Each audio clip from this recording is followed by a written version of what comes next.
Sultana sessions. My name is John Mann. I'm coming to you from the Chester River, right next to the schooner Sultana, and we are going to begin our walking tour of Chestertown, Maryland. This is the low-tech version. Okay, this is a one-man show tonight, so it's literally me walking through town with my phone, but I think we can make it work, and I hope to show you a lot of the sites that make Chestertown such a unique town. And the reason that I started down here at the river is because Chestertown wouldn't be here if not for the river. Okay, so we are about 20 miles up the Chester River. The river is about a 43-mile long river. And this is kind of the head of the navigable water. Okay, so the reason the town is here is because they sailed boats up about as high as they could until you can see just beyond the bridge, the river starts to get skinny and the depths become less dependable. So this was a very productive place to start a town because it was safe. And in fact, back in the day, the only port that was more successful or busier than Chestertown was the port of Annapolis. So when you think about why would you start a town here? Well, transportation. You've got the river, which in the 1700s was your connection to the rest of the world. Okay, Chestertown was founded in 1706. So the only way to move people and materials around was on tall ships like the schooner Sultana. So if we were here back then, this waterfront would have been filled with ships coming in and out, transporting cargo, and unfortunately, sometimes transporting people, because we do know that slave trade was a part of the Chestertown port.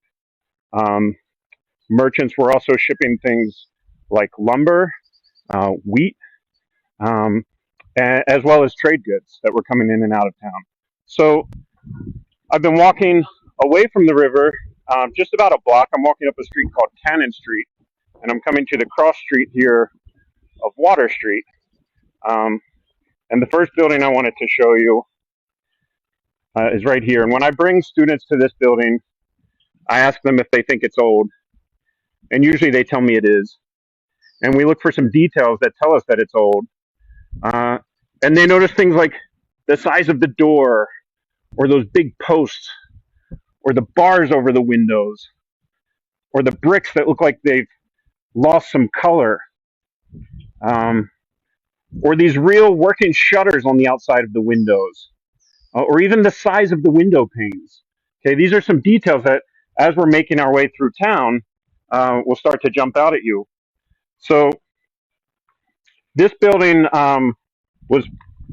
is owned currently by, as you can see the flags on the front, by Washington College. And this is their president's house. So if you're president of Washington College, nice perk of your job, you get to live in this beautiful house. It's the Ringold house. It was built in 1735. They began construction. There were a few phases. Thomas Ringold purchased it in 1767. Okay, so just, less than a decade before the Revolution. And he expanded it pretty significantly, and he bought it for his son. Thomas Ringold, his primary residence was just down the street where I'm going to take us to next. And he was a complicated figure because he was a prominent member he was a leader of the Sons of Liberty, but he was also one of the Chesapeake's most active slave traders. So when we think about the complicated history of our country, you see a lot of things that don't seem to square like that, right? How can you be interested in liberty and also trading human beings? But we know that that was not uncommon for people back then. They either didn't or chose not to see that discrepancy. His primary residence was right here in this building that's known as the Custom House. Okay, so the building that you're looking at right now was built in 1746, but there was actually a customs house on this ground, probably back with the founding of town. And we believe most of the custom accounting happened in an adjacent office, maybe in that residence right next door. When we say customs, what we're talking about, it's almost like if you fly to another country today, you have to clear customs. So you can see the river just down there, and sailing into Chestertown, sailing into a royal port, was you were entering the king's province, and you had to pay taxes to the king. So you had to declare your goods to the custom merchant here, and if you were not, you could be arrested. You could be charged with smuggling. Some things that stand out about this building. Again, if you ask students, does it look old? Uh, a lot of people notice this brick pattern. Okay, if you look really closely, what's going on with these bricks? The bricks that kind of have a sheen to them, I call them kind of silvery. You're seeing the short end or the head of that brick, and then you're seeing the long end of more the normal reddish brick color. Okay, one brilliant student described that to me one time. Down here, they're not colored, but it's the same pattern. But she described that to me as looking like a division symbol. Okay, so if you think of that when you're looking at these bricks, that pattern is known as Flemish bond, and that was pretty popular style of the day. It's kind of overcast tonight, but you can see the sunlight still catching those bricks just a bit. And if you're ever down here on a bright, sunny afternoon, that really shines. So this was kind of like the king's building in town, and they wanted their building to stand out. And so this was kind of an ornate way of building. It showed off your wealth a bit because it required more bricks to build something in that style. Again, this building is also currently owned by Washington College. This houses the Star Center, and during non-COVID times, they occasionally open it up for tours, which are well worth it. Another detail that's going to stand out to a lot of these buildings that we're going to see is they're usually built with a lot of symmetry. Okay, if I walk to the middle of the building, you'll see an equal number of windows on either side, the doors right in the middle, and that style of building became known as Georgian, named after King George. Right? If you're the king, they name things after you. So now we're crossing over High Street, and you can see I'm looking up High Street there, and then if I spin around, we can look down towards the river. Right? So this was kind of the center of town. Why would you build a town on a hill? Right? So if you think about it, we go up to the center of town, you can see things go slightly uphill. It's the eastern shore, so it's not a dramatic hill, but there is a hill here. And the reason you would want to do that is because I've been here at high tide when this crosswalk was underwater, right? So you want to protect yourself from flooding. Certainly having some elevation would also make you a little bit easier to defend if it ever came to that. But one of the main reasons, they would use these things called rolling roads, right? And there are even some streets in this area that have that name, Rolling Road. And what that means is you'd use gravity to do a lot of the work for you. If you think about it, they're shipping materials in these wooden barrels, right? It wasn't like all the cardboard boxes we get on our porches today. These wooden barrels called hogsheads, right? A hogshead barrel was almost as tall as I am, pretty wide around. And when you pack that down, that's going to be several hundred pounds, more than anyone wants to lift. But if you've got a nice hill coming from your warehouse down to the water, you can see this rolling road, right? They turn those barrels on their side and roll them downhill to that naturally deep port. You might also notice as I'm walking through Chestertown, the streets are laid out in very much a grid-like pattern. Okay, it's lots of straight lines with 90-degree angles. And if you've ever been to Annapolis, Maryland's capital, you'll notice it's much more maze-like. Okay, so why did one town decide to go with straight lines and the other town with lots of curves and streets coming in and out all over the place when they were founded in roughly the same time? Well, it has to do with the river. Okay, if you look at an overhead of Chestertown, you'll see that the river comes by the land in a fairly straight line. If you compare that to the waterfront of Annapolis, there's a lot more curves and undulations. And so the towns grew out of the rivers and the roads followed suit. So the way that the water came by your town dictated how your town would look. Okay, so here I am coming a little bit further down High Street. You can see the sun catching some of these brick houses here. This street, I'm not going to go all the way down it, just in the interest of time. We're not going to get to see every building in town. You're going to have to come here yourself and see them. But this street is probably one of the best preserved colonial view sheds in the entire country. There's an entire block of unbroken houses. If you ever get the chance to also see it from the water, it's pretty striking as well. So here I am at one of the largest houses on this street. This is Whitehall. Again, an example of Georgian architecture, right? You can see the symmetry. And this was built in 1770 by a gentleman named Thomas Smythe. He was a merchant. He was a shipbuilder. And according to the landowner records, he was probably one of the wealthiest people in Chestertown, which is probably why he could afford to build such a large home right at the water's edge, right in the center of the busiest part of town. So how were these people making money?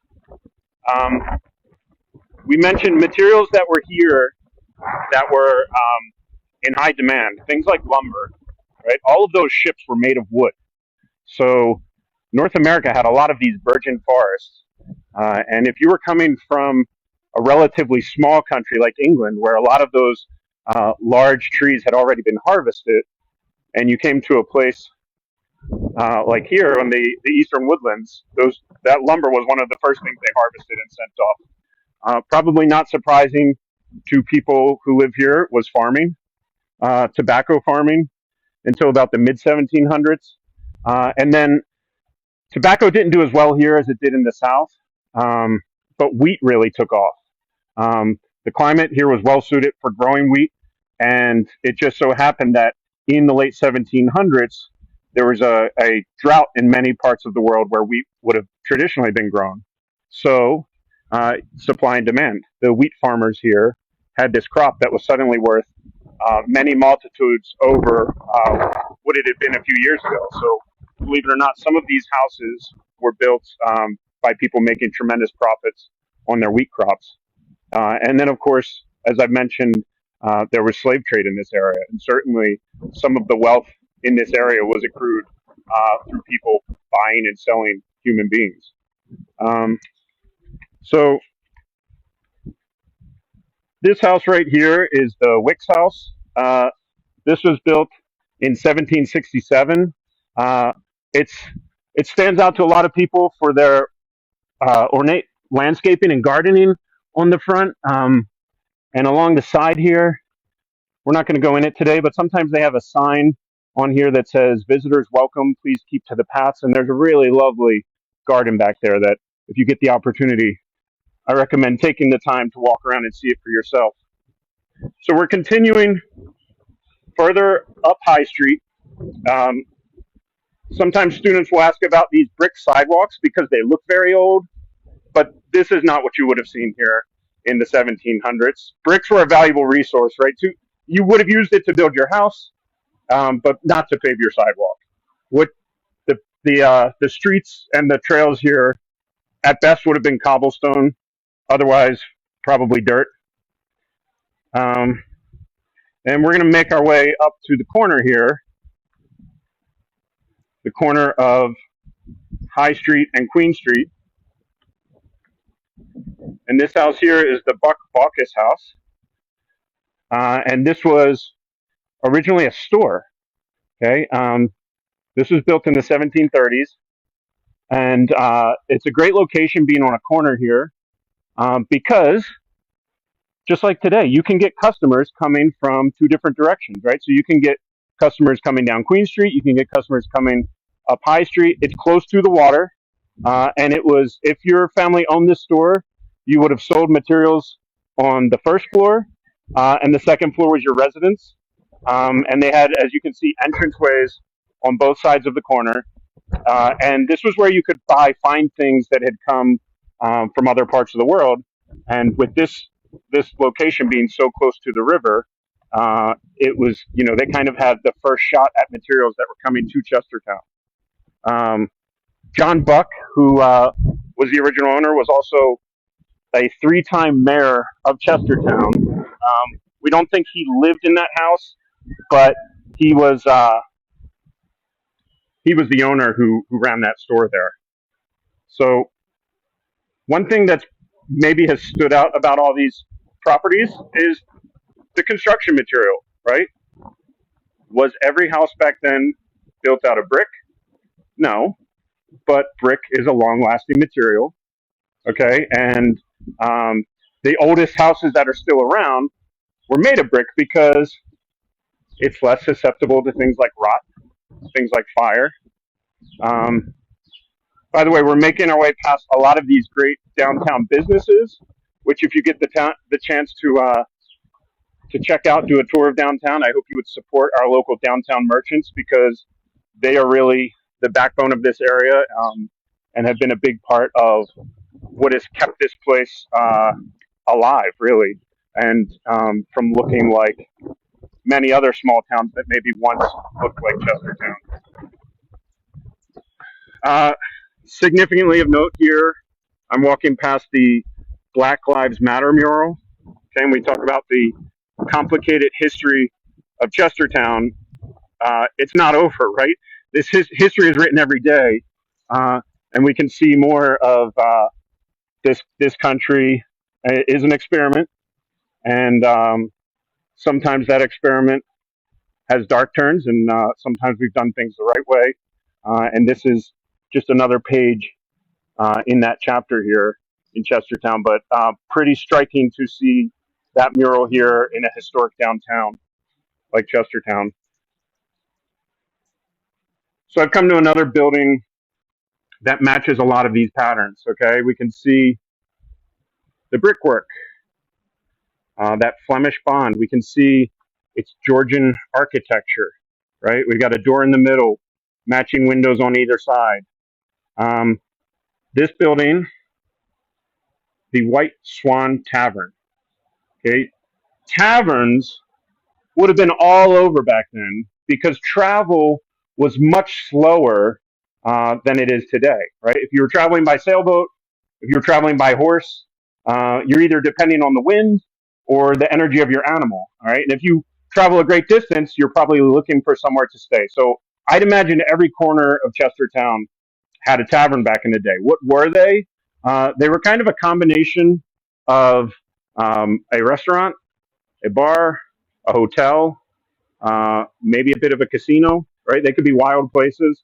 There could be gambling going on. This particular building, it's remarkable that it's in as great condition as it is. So this was originally built in 1733. The building, there's a smaller building behind it that was the original residence. The gentleman who operated it was a tanner. Okay. In the 1790s, it was enlarged into a tavern, and then its current function as a B&B began in 1981 when the owners restored it to its 1795 appearance. And again, this is a place that if you're in the area, I'd recommend knocking on the door. We're not going to do it tonight, but knock on the door. And they love to show people around.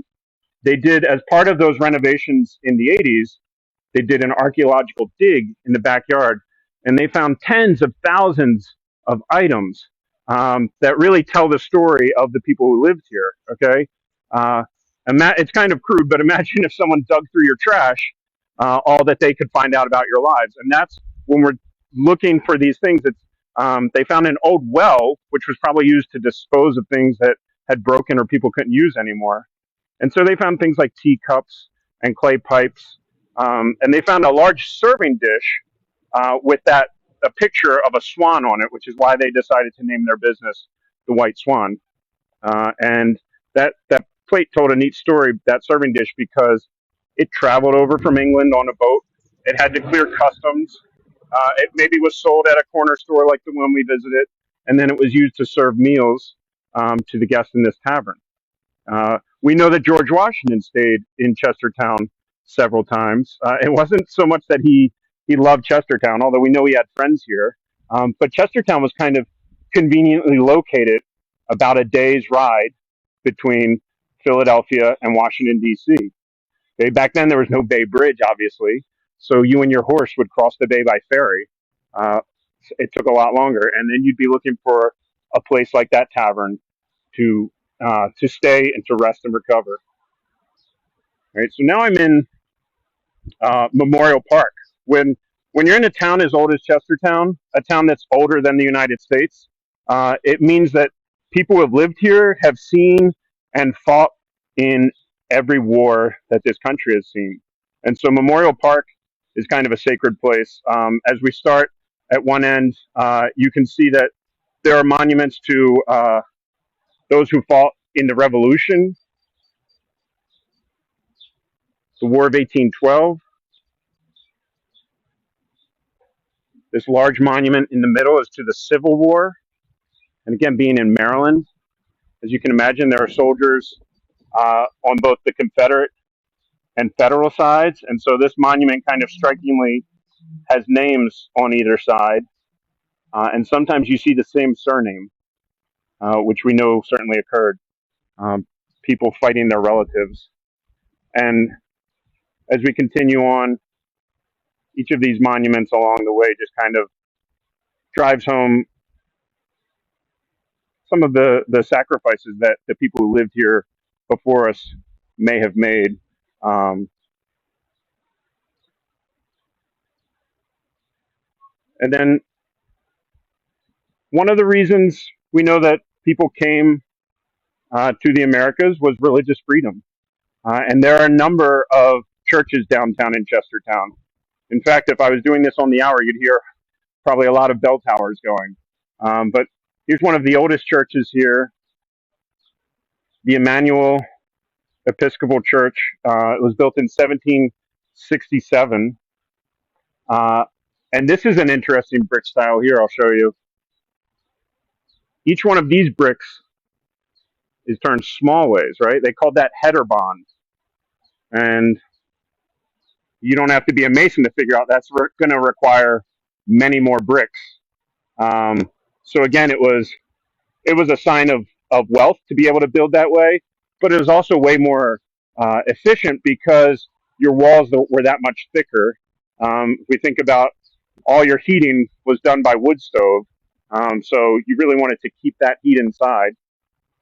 And then I'm walking a bit away from the church there, and one of the more prominent buildings in Chestertown here is the courthouse. And in the 1700s, there was a courthouse on these grounds. It's not the building that we're looking at. That building has since been replaced. But we know there was a courthouse here. Chestertown, being on the Eastern Shore, much like today, it was fairly remote. So the judge resided in Baltimore and would only sail over here to hear court about twice a year. Right? So if you were arrested the day after the judge left town, it might take up to 6 months until your case was even heard. There was no such thing as a fair and speedy trial. And also, there was no such thing as a jury of your peers, because to be a juror, you had to be a landowner. And so to be a landowner, it meant you had to be male and white and wealthy. Okay, so again, as I walk through town, these are things that jump out to me. Just the complicated fabric, I guess, it's a somewhat poetic way of saying it, that intertwines to make up our town. Okay, now I'm here at a site that's probably familiar to a lot of people who have been in Chestertown. We call this Fountain Park, named for the large fountain which was installed in 1899, so not here in colonial times. But we know that these places, which you may hear referred to as the commons, these were important places to people because they were open-air markets. And if you ever come here on a Saturday, you can see that this is still used as an open-air market. It's a place where farmers and craftspeople can sell their wares. But they were also meeting places for the town. And it was in these spaces that a lot of important conversations probably took place where maybe you were starting to sow the seeds of revolution, right? You're meeting in these places and talking about not wanting to pay taxes without being represented. And so it's, I think it's kind of neat to see that this open space, which is so beautifully maintained, that was an important part of a colonial town. Um, as I mentioned earlier, I'm not going to get to every single location in town because I would be exhausted and you would be bored watching me walk from place to place. But there are a lot of other really neat sites in town. And if you're interested in them, I'd recommend that you go to the Historic Society of Kent County's website, which is kentcountyhistory.org, because they put together a really great walking tour where they highlight some of the places that I visited, but also some of the places I didn't get to, and that's worth checking out.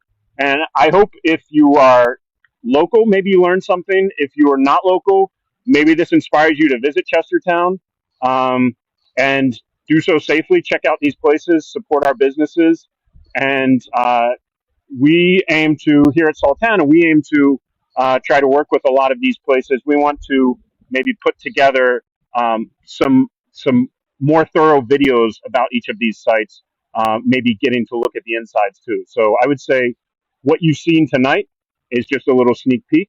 If you enjoy it, stay tuned because we'll have more coming your way. And I'll be back again in 2 weeks for another episode of Sultana Sessions. Thank you so much and have a great night.